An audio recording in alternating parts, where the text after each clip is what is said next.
This week we had an update on NASA's moon-based plans. This update included LTV awards and 3 moon-based missions, named Moonbase 1, 2 and 3. I'll cover the latest updates on MoonFall drones and finish with my own thoughts and opinions. But first, we must address the elephant in the room. There has just been a huge explosion at LC-36, Blue Origin's launch pad. The New Glenn vehicle was undergoing a static fire test for the upcoming NG-4 mission when the vehicle exploded. Luckily, no people were hurt, but the pad has sustained severe damage with one of the lightning protection towers destroyed. New Glenn will be grounded for a long time, likely well into 2027. This is a major setback to NASA's Artemis plans, as Blue Origin is a key player for both crew and cargo missions to the moon. I'll continue now with my coverage of NASA's moon-based goals, taking note of plans likely to be impacted by this explosion. A key takeaway for me at least is that NASA plans a sprawling moon base hundreds of square miles in size. This was unexpected, but I'm all for it. The bigger the moon base, the better. After watching this video, drop your thoughts and opinions on the latest moon base update from NASA in the comments section, and we can discuss this topic along with other space news in the weekly livestream. Okay, let's get into the update. Remarks from the NASA administrator. Jared Isaacman, the NASA administrator, said America, along with its international and commercial partners, is returning to the moon after a long absence. The last human on the moon was in December 1972 with Apollo 17. That's over 50 years ago. He said, "We are not going straight into a glass dome moon base. Instead, the agency will take an iterative approach, sending a demand signal to private industry for more landers, rovers and tech demos." He talked about the science of survival, figuring out how to survive on the moon, not just during the lunar day, but in the frigid conditions of the lunar night, where temperatures plummet. To be fair, in the sunlit regions near the lunar south pole, the temperatures aren't that bad. Typically -53 to +54 degrees Celsius. However, the permanently shadowed regions are some of the coldest places in the solar system, with temperatures well below -200 degrees Celsius. Unfortunately, that's exactly where lunar water ice is likely to be found. Add to that the dangers of deadly radiation, no atmosphere, meteoroid impacts and the occasional moonquake. Still, better to find out the problems first on the moon, only 4 days from Earth, than on the surface of Mars, where no quick return to Earth is possible. Okay, let's get into the detail of the moon-based plans from the moon-based guy directly, Carlos Garcia Guillen. Moon-based plans. NASA initially plans 3 missions called, confusingly in my opinion, Moonbase 1, 2 and 3. As far as I can tell, these are just lunar landings, so I don't know why they are named Moonbase 1, 2 and 3. Moonbase 1 mission. The first mission will be performed by Blue Origin using their Mark 1 cargo lunar lander. This will be the first time that Blue will attempt a lunar landing. The Mark 1 is capable of landing 3 metric tons on the lunar surface, far more than any other operational lander so far. With the New Glenn explosion and likely destruction of the LC-36 pad, Blue will not be launching rockets for a long time. The Moonbase 1 mission is effectively cancelled since the Mark 1 lunar lander is designed to launch on the New Glenn vehicle. It's very unlikely the Mark 1 cargo lander could be adapted to launch on another vehicle in a reasonable time frame. Attempting to launch on Falcon Heavy, Starship or a European Ariane vehicle would likely take 12 to 24 months of work and additional funding. NASA will have to find a creative workaround for the payload scheduled to fly on the Moonbase 1 mission. The payload was light for the first mission, so can likely be reassigned to future cargo missions to the moon. Moonbase 2 mission. Astrobotics Griffin lander, carrying over 500 kilos of cargo, will land the largest commercial payload to the surface of the moon before the end of 2026. The payload will include Astrolab's Flip rover. Also announced was Moonbase 3 mission. This will use an Intuitive Machines vehicle and will land close to lunar swirls, a poorly understood phenomenon found on the moon's surface. This lander includes payloads from ESA and the Korean Space Agency. The mission is also scheduled to launch before the end of 2026. demonstrating the increased urgency from NASA to land payload, science and tech demos on the Moon in advance of crewed missions. Let's move on to the Moon rovers, key asset for the Artemis base camp and the exploration of the lunar surface. Lunar Terrain Vehicle Awards.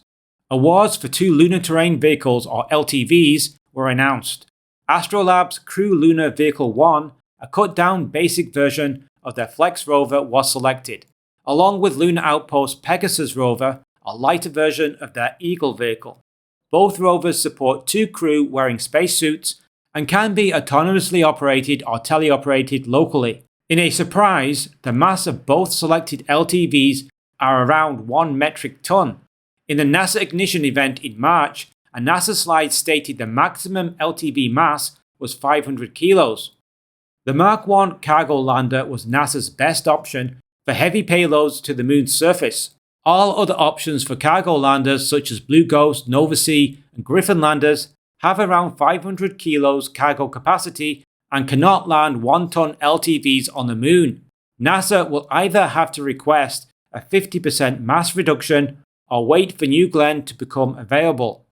NASA's Artemis plans will be severely impacted without use of LTVs, which are essential for deploying payloads, exploration, and surveying potential locations for a base camp. It's ironic that the only LTV vendor not selected, Intuitive Machines, is able to launch LTVs to the Moon using its own lander, the Nova D, an upgraded version of previously flown Nova C landers.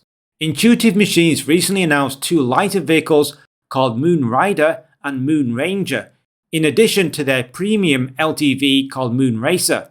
With their Nova D lander capable of landing 2.5 tons of mass to the surface, it can easily land all current and future LTVs, even the premium versions needed in Phase 3. Given the current situation with the loss of NASA's most capable cargo lander, NASA has 2 options.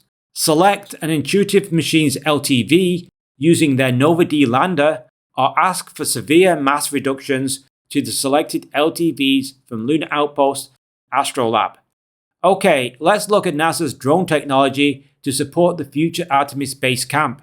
MoonFall, lunar drones. The Jet Propulsion Laboratory, or JPL for short, is building the MoonFall drones for NASA, with Firefly Aerospace's Electra orbital vehicle tasked with deploying the drones around the Moon. 3 or 4 drones will be launched per mission. NASA is still carrying out trades of the optimum number of drones to fly on each mission.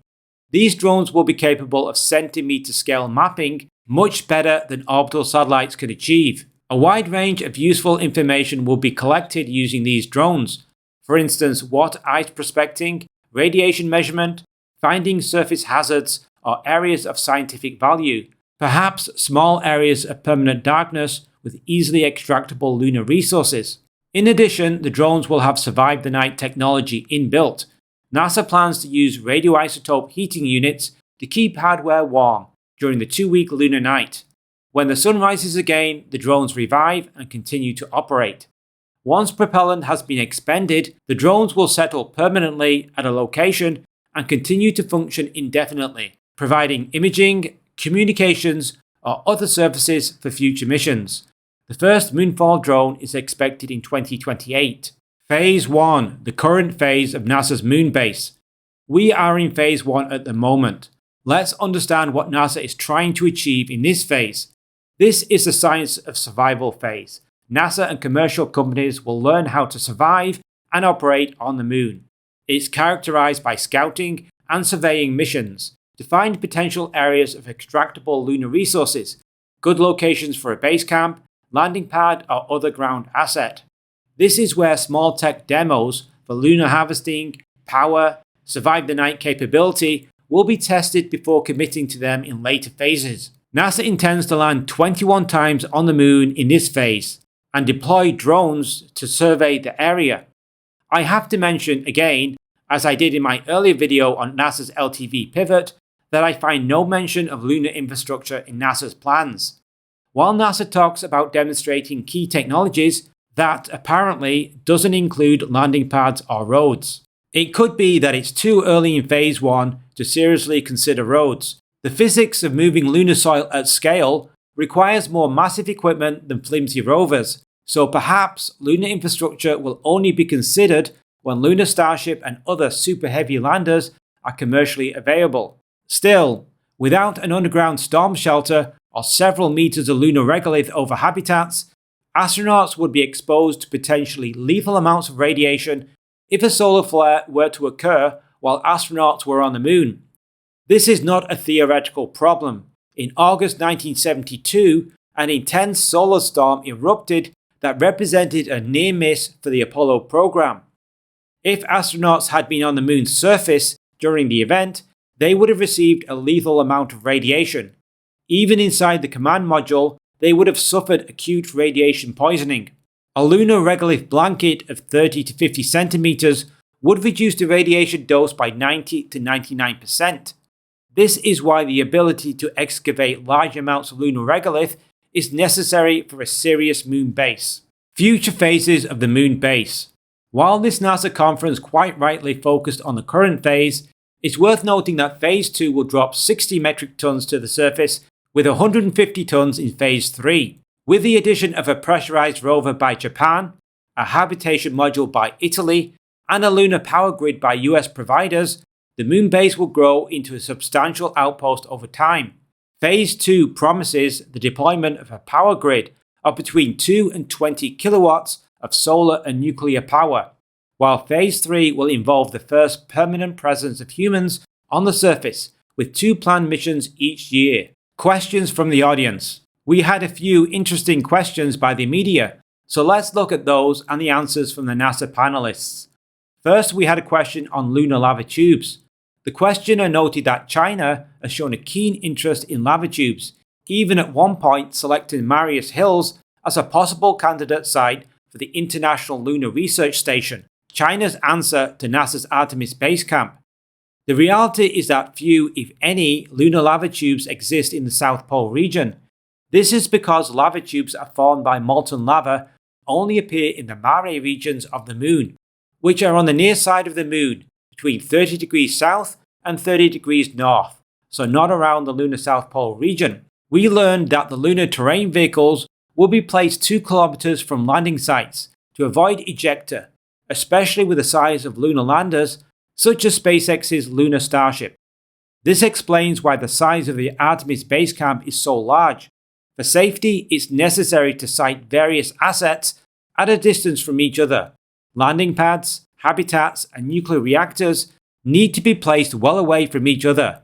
Adding in rovers, drones, and science payloads, the area of the moon base quickly grows over time. I picked up the use of the word perimeter on a slide from the MoonFall drones.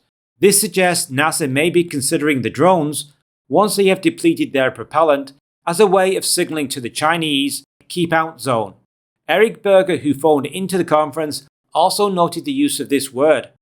Deconfliction is something to keep an eye on, as both Chinese and US landers will be arriving to the rim of Shackleton Crater later this year. Final thoughts. While I'm excited about the vision, it still seems like the human landing systems are a long way from being operational. SpaceX's Starship vehicle is currently grounded as the FAA has just declared a mishap. New Glenn recently placed a satellite into the wrong orbit after a failure of the second stage to provide sufficient thrust. And with the explosion of the New Glenn rocket during a static fire test on the 28th of May, it looks like Blue Origin will not be contributing to the Artemis program for a long time. NASA has placed a strong emphasis on mobility, but finds itself with no way forward since both selected LTVs are too massive to launch on existing landers, now that Mark 1 is no longer available. In addition, Blue Origin has no experience providing crew vehicles with life support and autonomous docking. Starship has not demonstrated any refilling capability, a critical requirement for missions to the Moon and Mars. Still, NASA's plans are excellent news for space startups and in particular lunar operators. For instance, lunar startups will benefit from the increased cadence of lunar lander missions over the coming years. Payloads that align with NASA's Artemis plans can likely get a free ride to the Moon. Startups that provide useful services to NASA, such as space tugs, imaging, and communications, could also benefit. For example, Firefly Aerospace's Space Tug has been contracted by NASA to deploy MoonFall drones around the moon. What do you think of NASA's moon-based plans? What impact will the New Glenn explosion have on the Artemis program? Is it realistic to expect humans on the moon before the 2030s? Leave your thoughts and opinions in the comments section below. Thanks for watching. If you enjoyed this space video, consider buying me a coffee to help fund more episodes like this. The link is in the description. Watch the weekly live stream to see the images, clips and slides from this week's videos. It's a live Q&A on this week's space topics where I read out some of the best comments. The more people join, the more fun the live stream is. Be sure to like and subscribe so you will see our upcoming videos. We make videos every week covering the space industry with an emphasis on the smaller space startups that aren't covered so well on other channels. See you soon.